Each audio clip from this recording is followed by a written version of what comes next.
think the questions will just continue to pop up, so ignore them. If you can very good. Yes, thank you. I want to present work that was developed in the project context of the Models and project, which, as is usual in all scientific fields, has since stopped getting funded. So now the results can slowly get out. So this is what I'm presenting, this joint work, and I'm standing here, but it's actually work of a large team with Vogl, who's now in New Zealand, Aleks, Kaye, who's here in this conference, Raphael, Schlattmann, who's here in this conference, Jascha Schmitz, who's online, and Lea Weiss and Laura Wetschek, who are students assistant to the project. And I should mention we have a poster in the evening, so if you want to continue discussing and listening to me more, come to our poster later. But first, if you can put it just a little bit closer. So, like this. Perfect. Okay. Very good. First of all, the context of our research project, Models.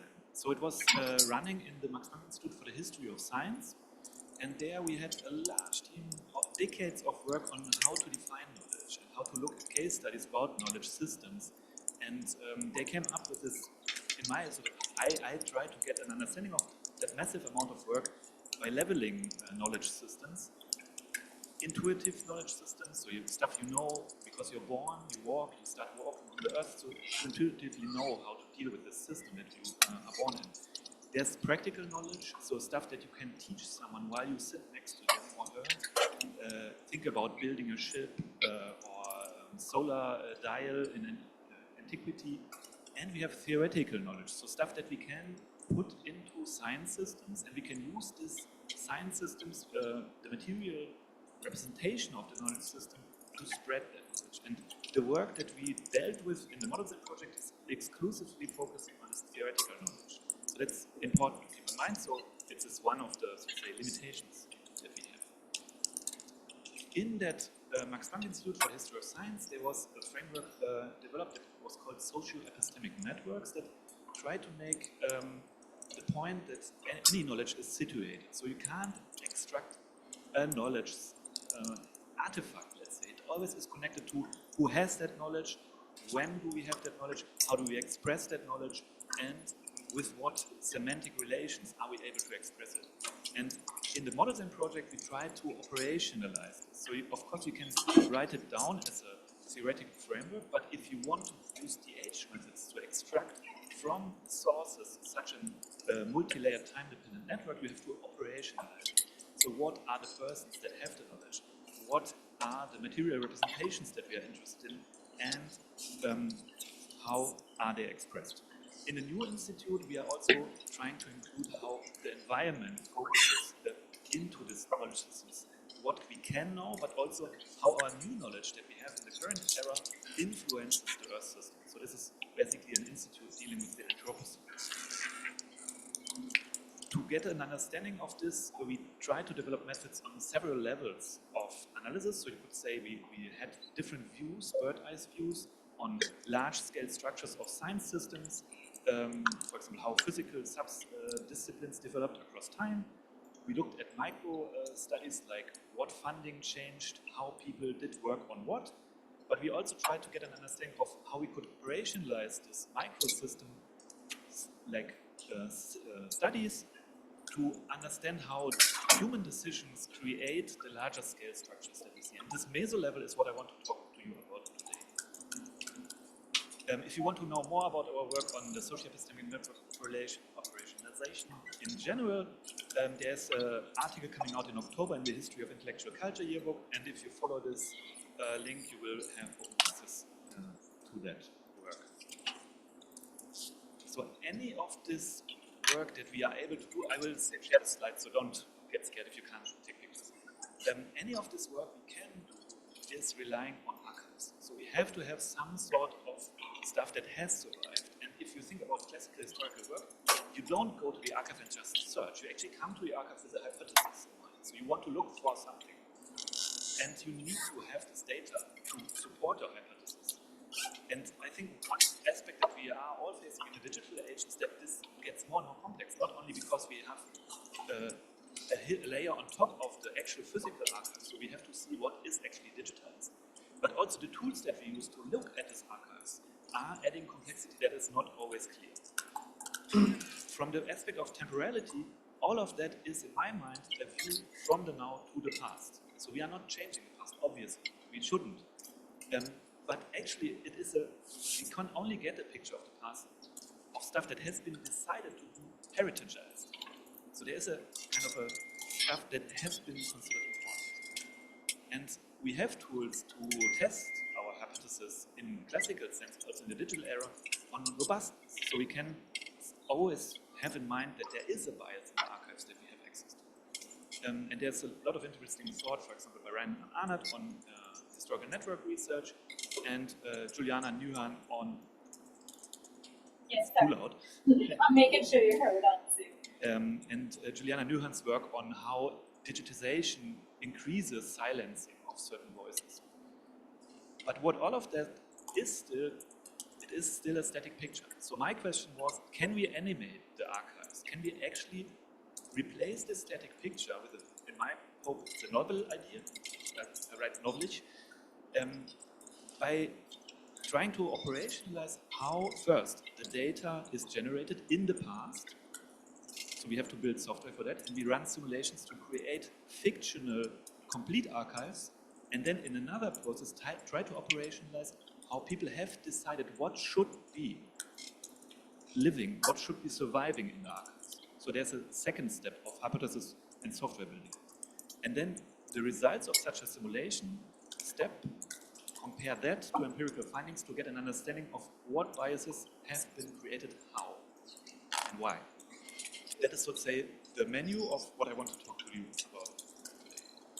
So first of all, simulations. What are simulations? I think they are still very contested in historical work, and for a good reason.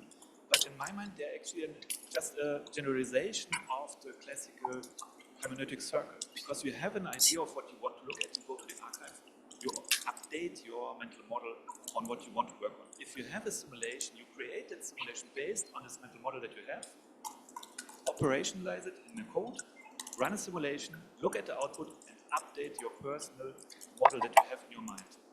So we can repeat this process. That's the benefit of a simulation. It can generate data, and we can adapt this simulation based on what we find in this simulation output in relation to the real world.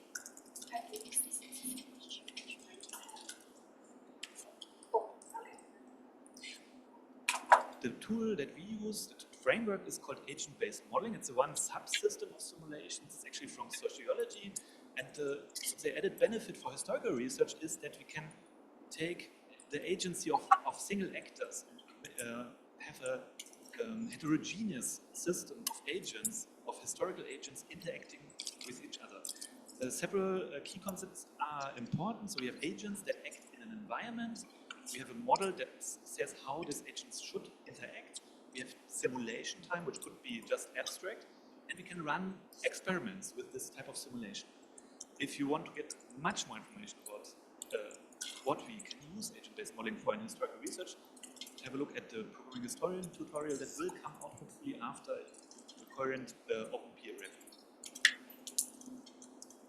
And I should mention this is work by Jascha Schnitz, so he's the lead author of this Programming Historian tutorial, and he's in the online crowd.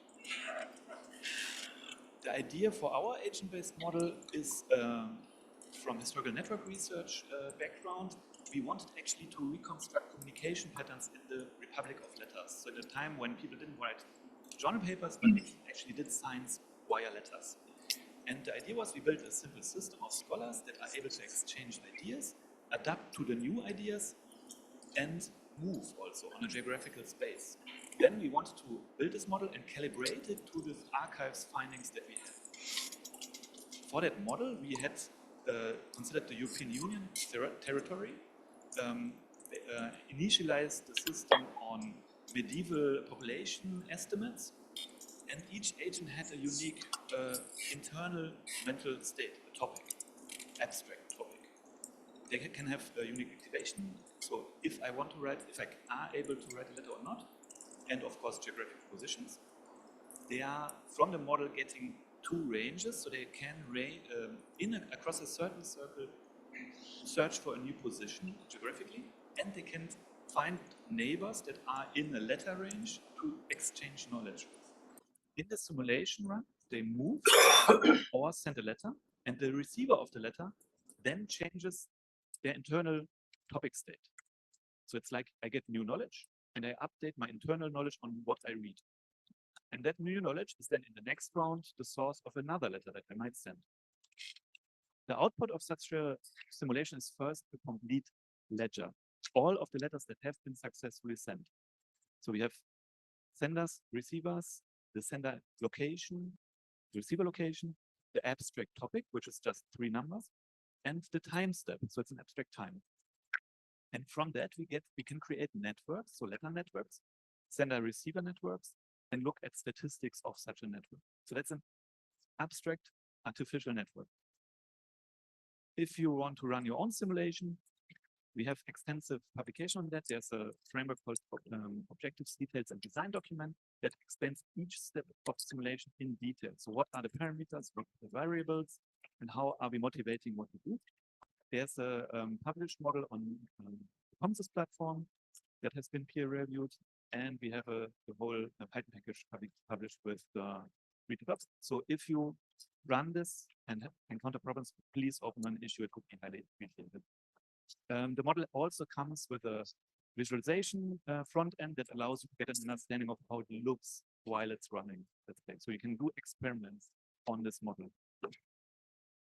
When we did that and we tried to calibrate it with the actual archival data, we ran into big problems, because what we should have realized it much earlier, but actually what has survived is highly egocentric networks that are just, for example, like Nyhan, right? So it's we have books publishing critical editions. If I build a digital archive out of this critical editions, it is clear what people I will have in this network.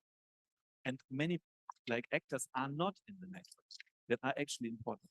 Oh, someone is writing on my slides.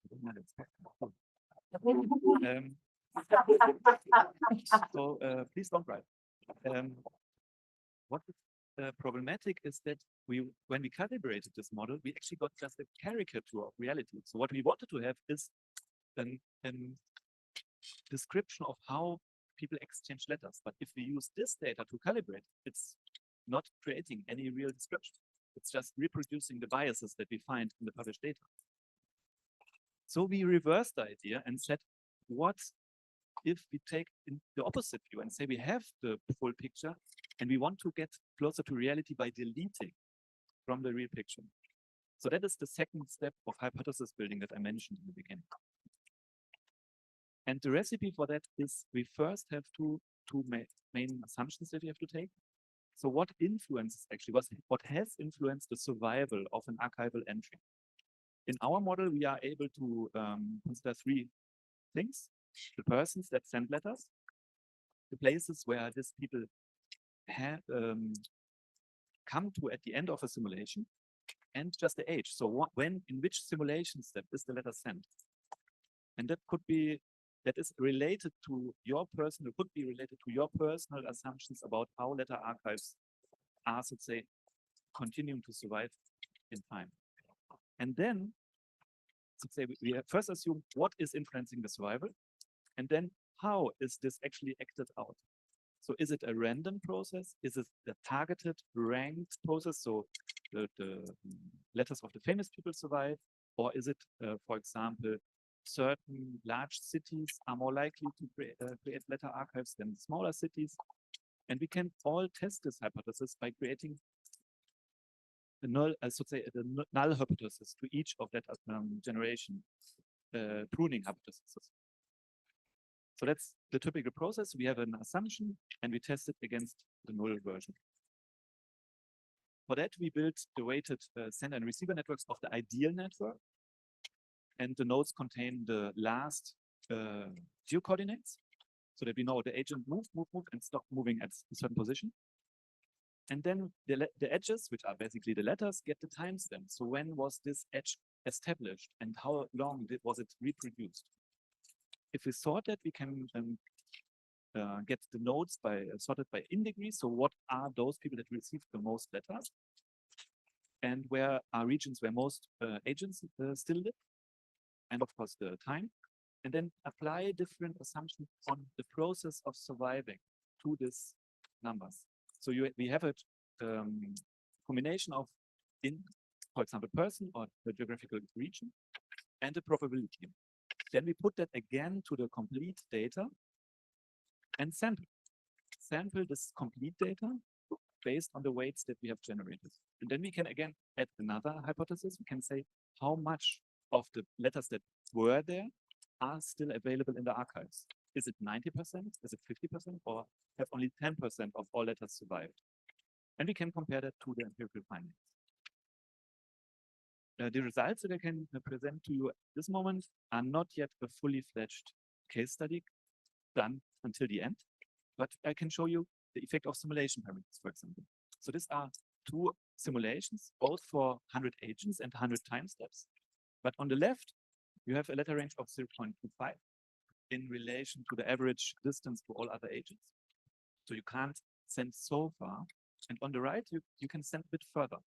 And these two different settings already show completely different behavior. On the top right, you see that there are now agents that get more letters, or more likely to get letters. The nodes are getting larger. And the distribution of the in-degree becomes more flattened. That's one thing. But you can also look at geographical distribution of where the agents end up after the simulation one.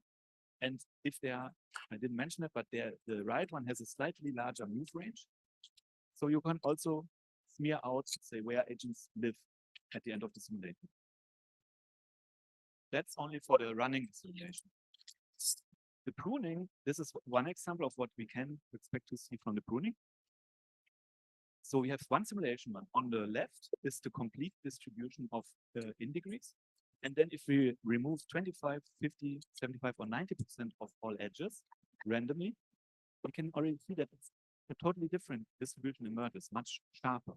And we can calculate the overlay of the full distribution to the deleted.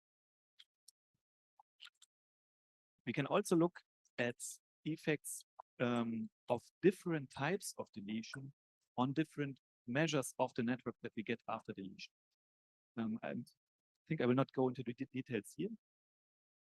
Suffice to say that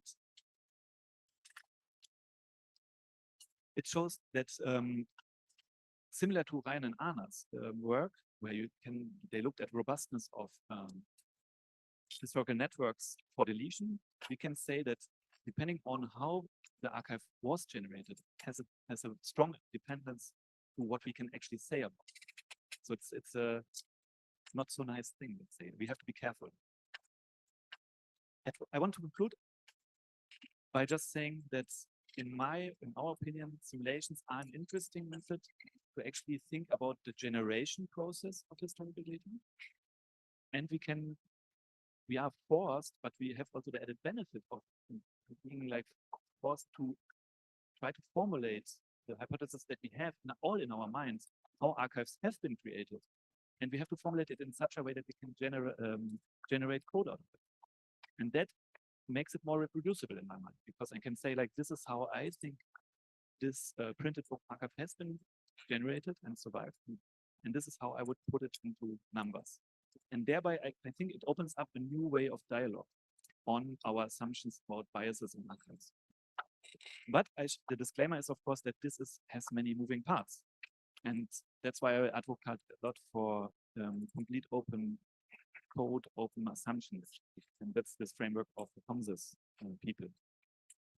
The main challenges in line with historical research and actually also with all types of agent-based modeling are, for example, the changing habits of the agents. So not all agents will have a continuous reasoning to write a letter. They might change their behavior.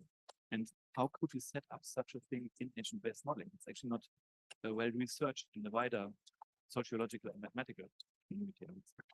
Then there's, of course, the temporality of how and why we create archives. So think of different regimes or the effect of religious divides in Europe, or how the biases are presumed in time, but also the inherent temporality of how knowledge reservoirs are staying stable across time. So molds, different interests, fires, And that brings me to the last point that is really hard in agent-based modeling, which is shocks.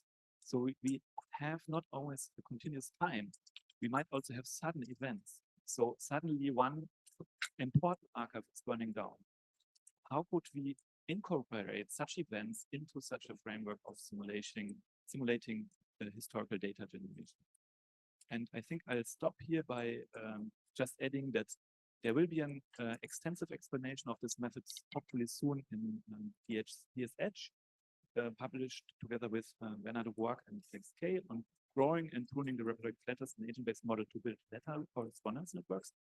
Those are some of our sources, and I'd like to thank you and our funders. And I think we have time for short questions now, and then we have a longer discussion later. Thank you.